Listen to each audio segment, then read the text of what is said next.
Welcome to my channel. இன்றைக்கி நாம் என்ன பார்க்க போகிறோம்னா பனைமரம் பார்த்திங்கன்னா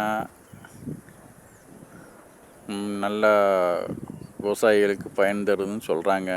நிலத்தடி நீர் மரத்தை கீழே அனுப்புது எல்லாம் ரைட் தான். பனைமரம் வெட்டப்படாது, மழை பெய்யாது அப்படின்னு சொல்கிறது கரெக்ட் தான். ஆனால் ஒரு காலத்தில் அதனுடைய பயன்கள் நிறைய இருந்தது, உண்மை தான், இல்லைன்னு சொல்லலை. பார்த்திங்கன்னா நிறைய நொங்கு கிடைக்கும். அது ஏறி பறிக்கிறதுக்குள்ள ஆட்கள் நிறைய இருப்பாங்க.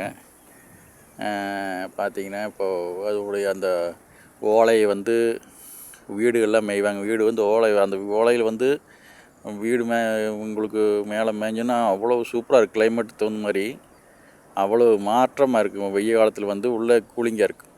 மழை காலத்தில் பனி காலத்தில் உள்ளே கதகதப்பாக இருக்குது. அந்த மாதிரி இருக்கிற மாதிரி நல்ல ஒரு பயனுள்ளதாக இருந்தது. அதனுடைய அந்த தண்டில் அவனி, அதாவது நார் கிரிச்சு அதை கட்டுறதுக்கு ஒரு பொருளில் கட்டுறதுக்கு பயன்படும். அந்த மாதிரியெல்லாம் இருந்தது. ஆனால்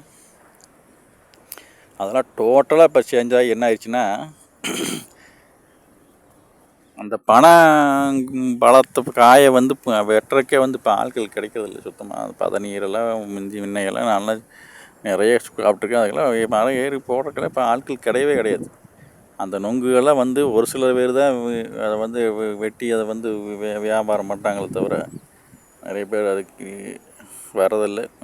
நாம் கூப்பிட்டாலும் அது முன்வர்றதில்லை வெட்டுறக்கு. அதுக்கு பின்னாடி பார்த்திங்கன்னா அது வீணாக பழுத்து கீழே விழுந்து காட்டில் நிறைய பரவி தானே முளைச்சி நிறைய விவசாயிகளுக்கு டிஸ்டர்பாக இருக்குது. அது நிறைய ஒரே இடத்துல நிறைய குமுக்க முளைச்சதுனால அது தோண்டி எறிய வேண்டிய சூழ்நிலைக்கு ஆளாகிறாங்க. அதனால் நிறைய பேர் அது பனைமரத்தை களைஞ்சி வெட்டி எறிஞ்சிடுறாங்க. அதை தவிர பனைமரம் வேணும்னு யாரும் மரத்தை வெட்டதில்லை. நிறைய பேர் வெட்டாமல் வச்சுருக்கிறாங்க. இப்போல்லாம் கொஞ்சம் விழிப்புணர்வாகி வெட்டதில்லை. இடைப்பட்ட காலத்தில் கொஞ்சம் வெட்டினாங்க. இப்போல்லாம் பனைமரத்தை வெட்டதில்லை, வச்சுருக்காங்க. ஆனால் அதில் எந்த யூஸும் கிடையாது. நம்மளுக்கு வீண் விளைச்சல் அதில் அதிகமாகுது தவிர நம்ம விவசாயிகளுக்கு அந்த எந்த யூஸும் இப்போ தற்சமயத்தில் இந்த சூழ்நிலை கிடையாது. இன்னொரு காலத்துலேருந்து இப்போ கிடையாது.